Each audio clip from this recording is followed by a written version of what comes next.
Bien, ahora voy a pasar a explicar lo que serían los if. Los if se componen de lo siguiente. Tenemos un if con una condición y esta condición tiene aquí un scoop, que sería prácticamente los corchetes que ya lo vimos en un video anterior. Entonces, estos if se componen de más else if, que nos van a ayudar con la lógica, y también de un else, que también nos ayuda con la lógica. ¿Qué significa else if y qué significa else? Bien, el else al final es como si ninguno de estos dos se cumple, entonces quiero que hagas este, ¿ok?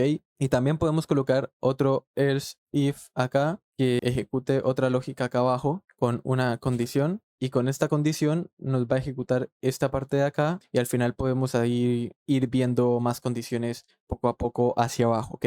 Entonces, ¿de qué se trata esto? Nosotros acá en las condiciones podemos colocar true, true, true y bueno, coloquemos un false acá, ¿bien? Entonces podemos colocar estos tipos de datos, true o false, y en base a esto vamos a colocar log la primera condición se cumple. Acá vamos a colocar log, la segunda condición se cumple, acá la tercera condición se cumple y acá ninguna de las condiciones se cumple. Bien, entonces, como el primero es true, nos va a decir que la primera se cumple, la primera condición se cumple. Como el segundo es false, no se cumple. Si el tercero es true, tampoco se cumple porque el primero se cumplió. Entonces, cuando el que más manda acá arriba se cumple, los otros else if ya no se ven, ni el else, ¿ok?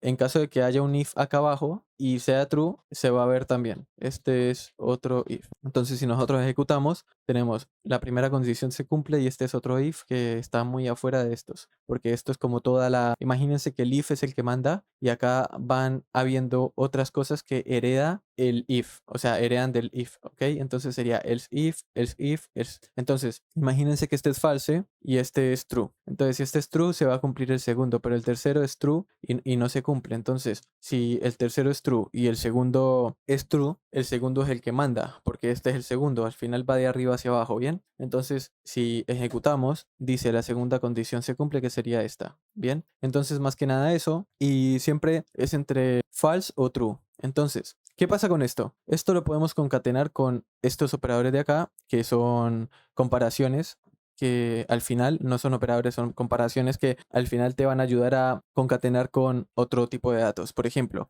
false and true. Entonces, esto es falso y verdadero. Entonces, no se cumple. Así que la segunda condición se sigue cumpliendo acá. Voy a colocarlo un poquito más abajo esto, pero al final sigue haciendo parte de acá, simplemente para que no se confundan un poco. Y acá, por ejemplo, si colocamos un y, ¿por qué? Porque and es esto en el lenguaje de programación. Or es esto. Y not es esto, que es como todo lo contrario. Entonces, esto es falso, pero entonces yo quiero que sea como todo lo contrario. Entonces, si es lo contrario a falso, quiero que la primera condición se cumpla. Entonces, la primera condición se cumple. ¿Por qué? Porque esto es lo contrario a falso, que es el not. No es falso, es como lo contrario al final. Y esto sería un y el true, entonces los dos son true en realidad. Este falso es como si fuera un true en realidad, porque tenemos este signo, ¿ok?